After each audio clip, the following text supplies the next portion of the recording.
जय श्री कृष्णा जी, कैसे हो?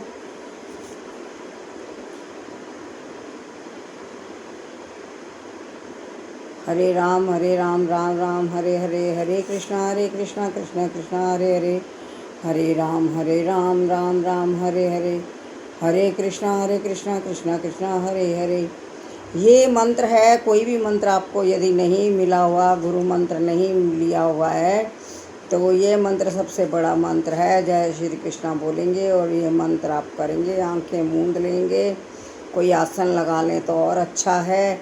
नित्य प्रतिदिन आपको बैठना है। आप एक बार प्रैक्टिस में रहो, कुछ भी, चाहे वो योगा है, चाहे आपने कोई पुस्तक पढ़नी है, चाहे आपने मंत्र करना है, एक बार, क्योंकि मन को शांत करने के लिए जो है पहले मंत्र करना पड़ेगा। आप यदि कोई भी किताब पढ़ते हैं, भगवत गीता है, आत्मबोध है, मीरा भाई है, विचार चंद्रोदय है, बहुत सारी किताबें हैं, तो आप तभी पार उतर पाएंगे यदि आपका मन जो है, इंद्रियां जो हैं रुकी हुई हैं,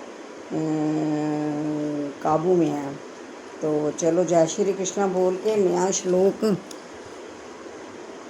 पढ़ते हैं। तेषा सतयुक्तानां भजता प्रीतिपूर्वकं ददामि बुद्धियोगं त येन मामुपयान्ति तय। मुझे रुकना नहीं है, मेरा काम है चलना और आगे बढ़ना। जब तक मेरा भगवान साथ दे रहा है, मैं आगे चलती रहूँगी, बढ़ती रहूँगी। कोई भी अच्छा कार्य हो उसमें बिल्कुल भी, और बुरे की तरफ तो ध्यान ही नहीं देना है। कोई प्यार करे, प्यार करो, ना करे तब भी करो, अपनी तरफ से कोई गलती नहीं होनी चाहिए, ठीक है। तो चलो इस श्लोक का अर्थ पढ़ते हैं। जो प्रेम पूर्वक मेरी सेवा करने में निरंतर लगे रहते हैं, उन्हें मैं ज्ञान प्रदान करता हूँ। भगवान कह रहे हैं जिसके द्वारा वे मुझ तक जा आ सकते हैं। इस श्लोक में बुद्धि योगम शब्द अत्यंत महत्वपूर्ण है। हमें स्मरण हो कि द्वितीय अध्याय में भगवान ने अर्जुन को उपदेश देते हुए कहा था कि मैं तुम्हें अनेक विषयों के बारे में बता चुका हूँ और अब मैं तुम्हें बुद्धि योग की शिक्षा दूंगा।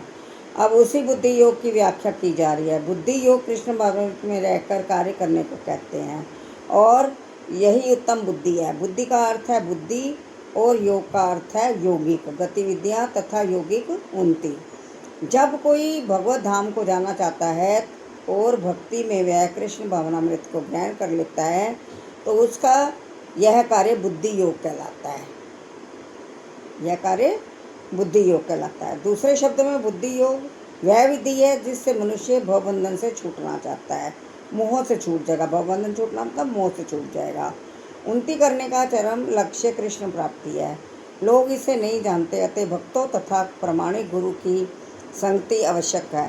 मनुष्य को ज्ञात होना चाहिए कि कृष्ण ही लक्ष्य है, और जब लक्ष्य निर्दिष्ट है तो पथ पर मंद गति से प्रगति करने पर भी अंतिम लक्ष्य प्राप्त हो जाता है।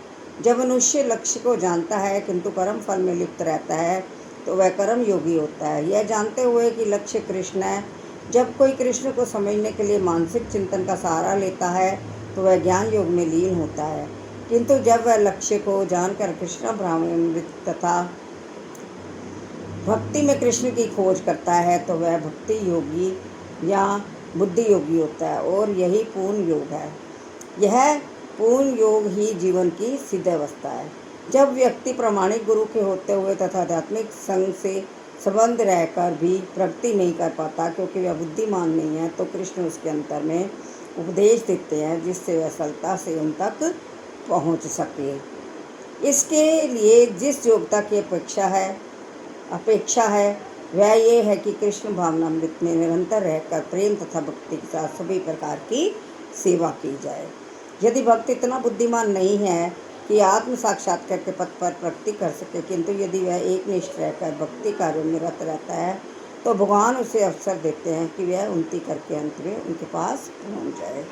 जय श्री कृष्णा बोलना पड़ेगा बस आज इतना ही, क्योंकि अभी जो है देखो दिन ब दिन जैसे एज बढ़ती है ना, कईयों की याददाश्त बहुत तेज़ होती है, कईयों की थोड़ी मंद पड़ने लग जाती है, और खुराक के ऊपर भी डिपेंड करता है। तो मुझे तो इतना ही समझ आता है, ज़्यादा नहीं आता है, इसलिए मैं इतना ही पढ़ती हूँ कि बार बार पढ़ के पता चले मुझे कि मैंने पढ़ा क्या है। जब यही नहीं मुझे पता चलेगा मैंने क्या पढ़ा है, तो मैं आगे किस लिए ज़्यादा पढ़ती जाऊँ ना। तो मुझे इतना ही, आप भी मेरा साथ दीजिए और मेरे साथ पढ़िए और भगवत गीता को पढ़ते रहो। कृष्ण भगवान का नाम जपते रहो, हाथ पकड़ा दो उनको। यदि आपके कोई भी गुरु नहीं है तो कृष्ण कृष्ण कृष्ण कृष्ण करते रहो। ठीक है, चलिए आज बस इतना ही।